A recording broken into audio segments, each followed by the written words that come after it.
तो हमने यहाँ बात खत्म की थी वो ये थी कि हम वेपर्स जो है लिक्विड के उनका उनकी डेंसिटी का और टेम्परेचर का ग्राफ बनाते हैं। वो है एक्स से लेकर वाई तक। इस तरीके से हमारे पास जो लिक्विड होता है वही लिक्विड, ठीक है, उसकी डेंसिटी और वेपर का ग्राफ बनाते हैं जो कि हमारे पास वाई से सी तक। तो एक्स से वाई तक ग्राफ वेपर्स का आता है और जेड से जी से वाई तक ग्राफ जो है ना वो लिक्विड का आता है। तो ये ग्राफ बन जाता है हमारे पास, ये कर्व आ जाती है एक्स वाई जी। ठीक है जी। तो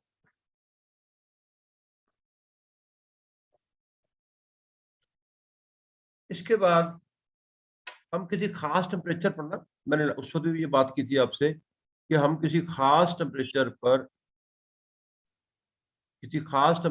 हम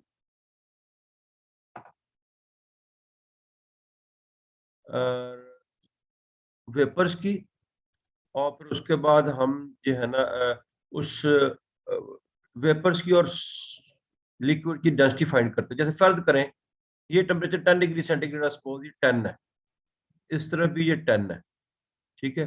तो 10 डिग्री सेंटीग्रेड पर हम उसकी जो है ना वो डेंसिटी फाइंड करेंगे वेपर्स की।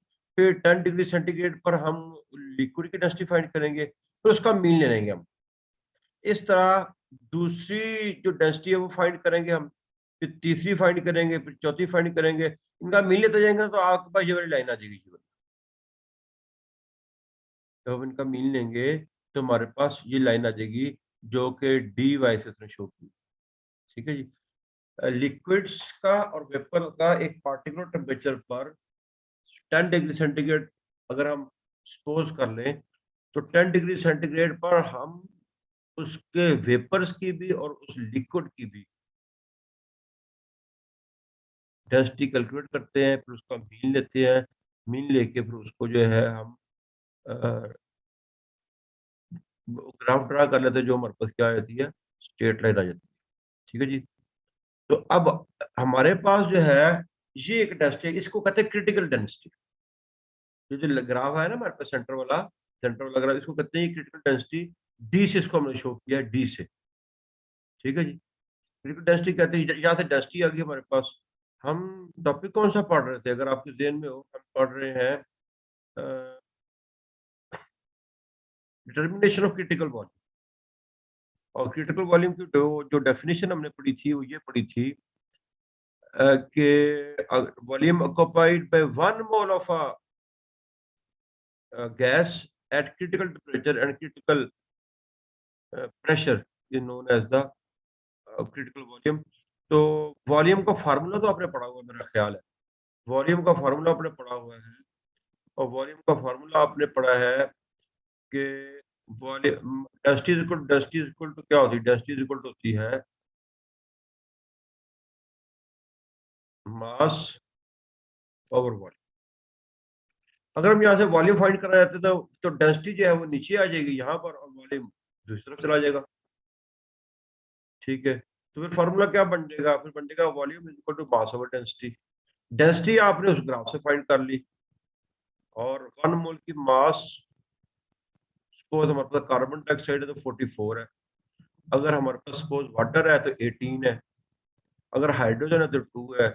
तो मास भी हमारे पास आ गई, क्रिटिकल डेंसिटी भी आ गई, डिवाइड करेंगे हमारे पास क्या आ जाएगा, उसका क्रिटिकल वॉल्यूम। इस तरीके से हम उसका क्रिटिकल वॉल्यूम जो है वो फाइंड कर सकते हैं। तो उम्मीद है कि इस बात की आपको समझ आ गई होगी। यहाँ तक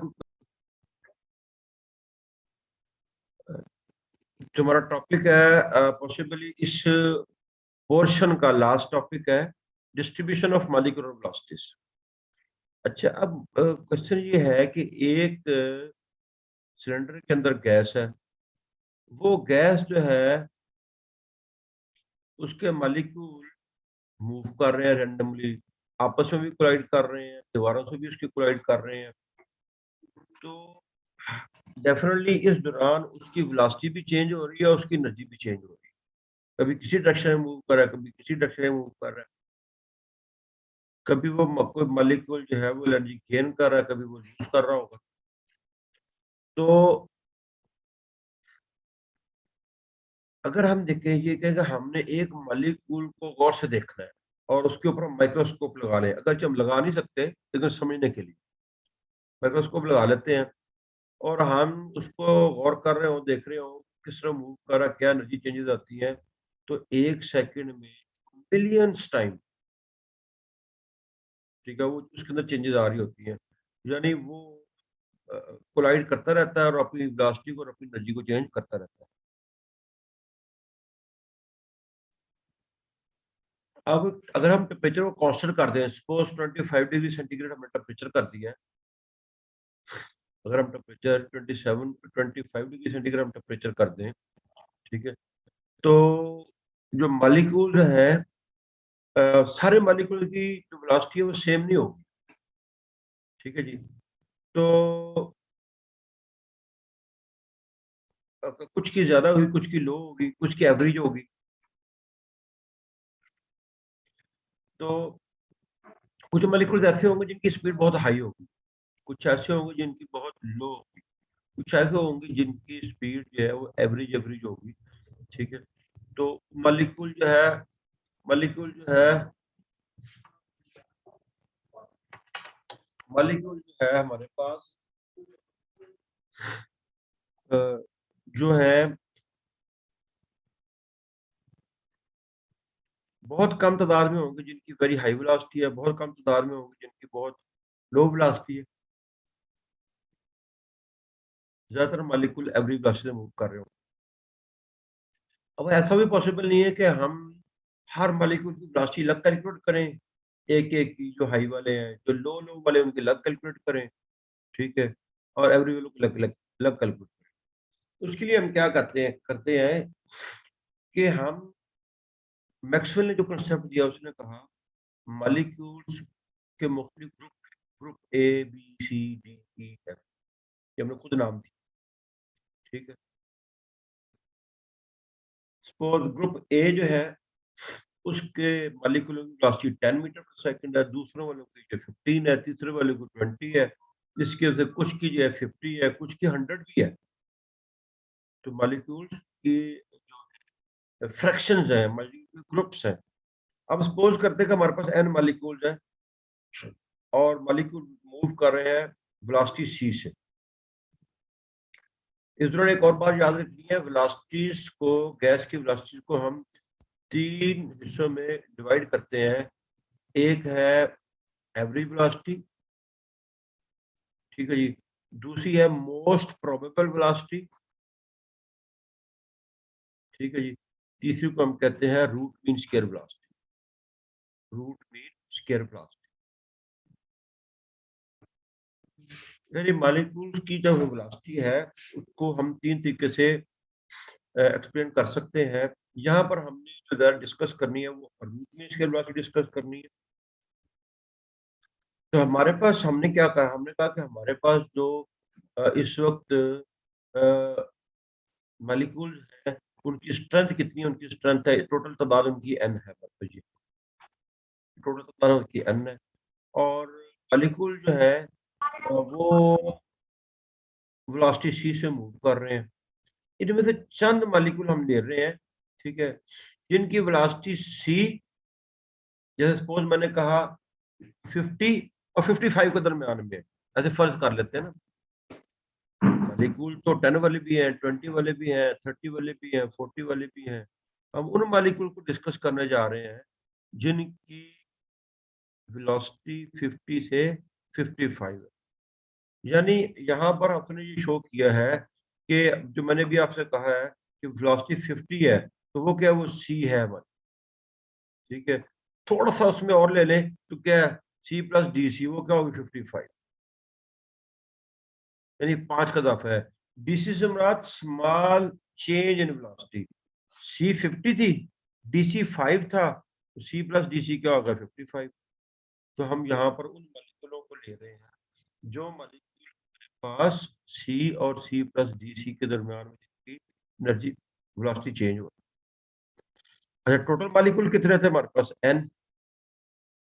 उनमें से हम ये कहते हैं वो मॉलिक्यूल जिनकी वेलोसिटी इस रेंज में है ना, सी और सी प्लस डीसी की रेंज में है, उनको हम कहते हैं, उनकी तादाद है, पहले मैंने आपको बताया एन टोटल तादाद है, डी का मतलब क्या है, स्मॉल स्मॉल।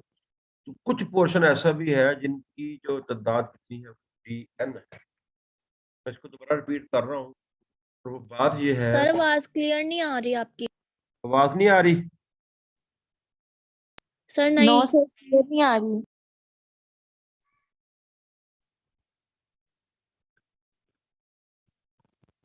अच्छा, मैं दोबारा रिपीट कर देता हूँ कि हमारे पास जो मॉलिक्यूल्स है उनकी टोटल तादाद है कैपिटल एन, ठीक है जी।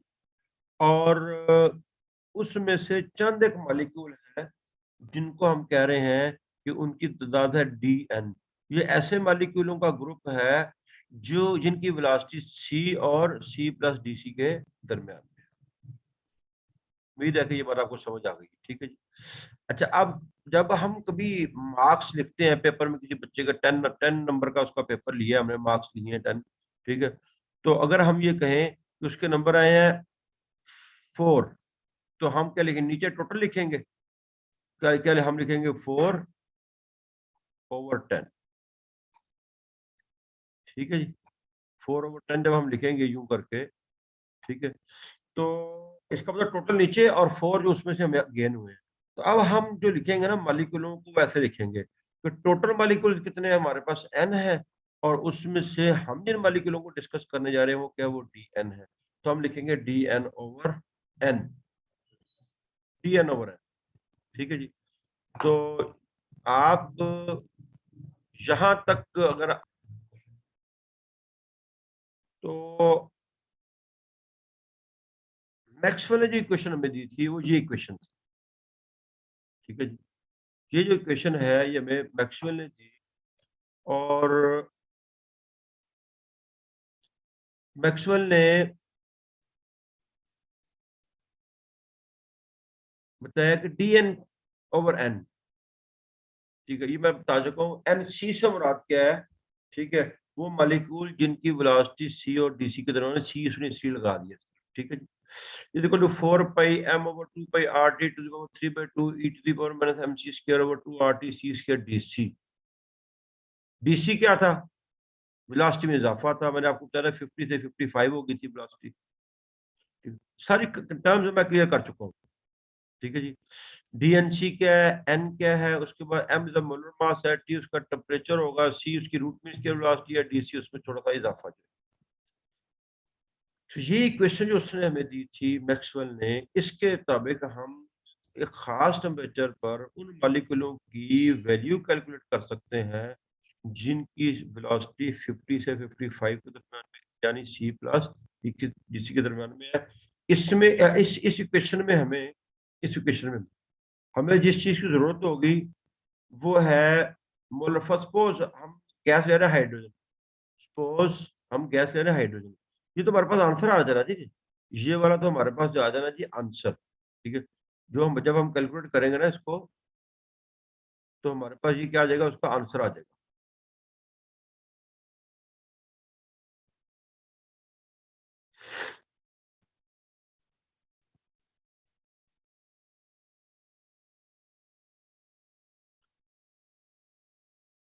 देखें, यानी ये क्या है, ये टोटल नंबर, ये आंसर है हमारा, और इसको हम इस सारे को हम क्या करेंगे, सॉल्व करेंगे।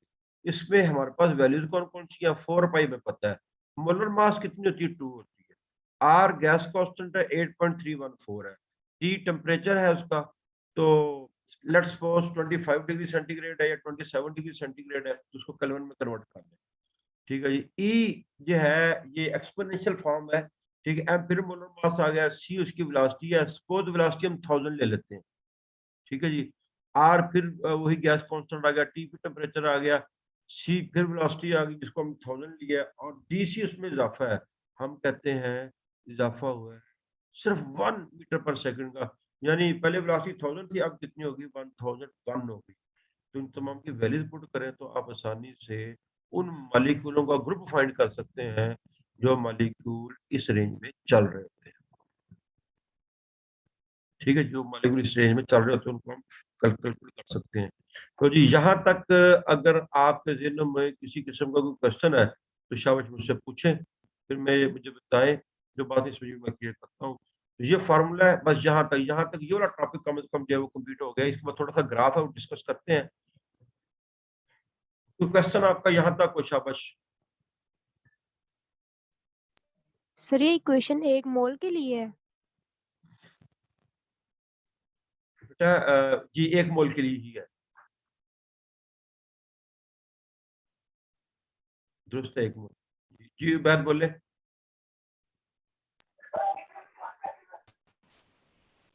सर इक्वेशन के अंदर ना मुझे जो इसके एक्सपोनेंट्स थे। सर जी इतना ही आने दें। होगी बिजी। खत्म होने लगा है बस, लेक्चर खत्म होने लगा है बस। सर ये काफी ज्यादा हो जाना है, पीछे वाला भी याद करने वाला भी। सिर्फ सर ये ये ग्राफ। बहुत चले ज्यादा जी हो गया है। ब्रेक, हम सर खत्म आपने करते हैं। सुबह भी 2 लेक्चर लिए थे। चले नहीं लेते, ठीक है जी, लो जी ऐसे कर लेते हैं। सर आपका काम लिखना भी होता है। जी जी, आप